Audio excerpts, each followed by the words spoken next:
Hey everybody, this is Chris and Don with Fairway. We're here for our Handyman Wednesday weekly video. So today, our topic we're going to talk about is picture hanging.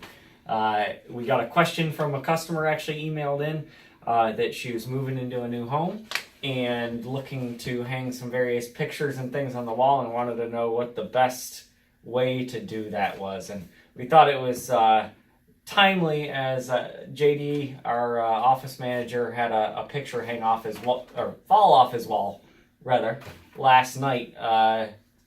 Probably. Go figure. Yeah. Don't want him coming out doing your hand. Probably put it up with duct tape.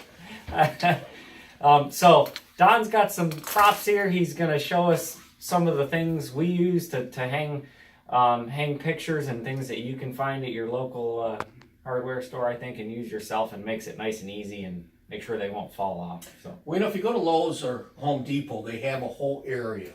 They have a whole section pretty much with numerous kinds of hangers. And the way that they rate a hanger, picture hanger, is by pounds. So it'll say up to 5 pounds, 10 pounds, 15 pounds, on up. And what I would probably recommend is if you have a picture that weighs close to 5 pounds, go to the 10-pound hanger. Because as easy as it is to hang a picture, if your picture falls off the wall, JD, what did yours hit when it fell? Carpet. So you're lucky.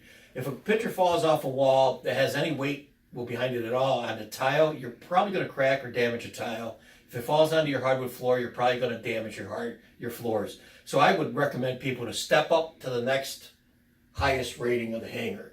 Now, we use different kinds of hangers. I got a piece of 1/2-inch sheetrock here. This is basically what your wall is made out of. It might be a pretty color, but this is it. And I thought, if you can see it, show you some of the hangers that we use. These little J-hook hangers are really nice. The way that I figure a good hanger and a bad hanger is the size of the hole that's left behind after we decide to not have a picture of our in-laws up anymore. This goes through, need no special tools. All you do is push it through the sheetrock and you turn it like this. You can see that. I'm not sure you can. And so you have a fairly tiny hole. This is the only part of it you see. This little hook that your picture, either the strap or the hanger of your picture would hook onto. And then this comes behind here, and it distributes the weight up the back side of the sheetrock. I think this one here is rated for 35 pounds. They have these, again, in a higher rating, like 50 pounds. The only difference with any of these things between the weight is the size of it. So when you're all said and done with this, you would turn it and pull it back out, and you'd have a fairly small hole in your sheetrock to fix. No big deal. We like these. We use these quite often. Then they make, Chris, what's that company that, is it Oink or something like that they have hangers? They actually make some nice ones. This is a typical picture hanger, but they use a nail. There is some out there that use a little pin. It's a hardened pin, and it makes a tiny little hole. So all these do is they go in at an angle like this. It goes through the other side at an angle. Your picture hooks right on the front of this bracket.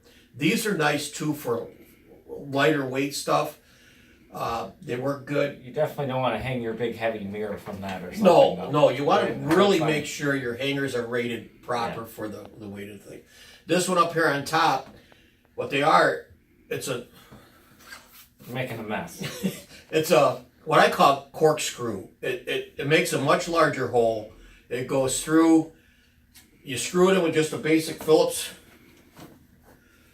You don't have to drill a hole or anything. It has almost like a little drill bit on the end of it, and it pokes its own hole in there.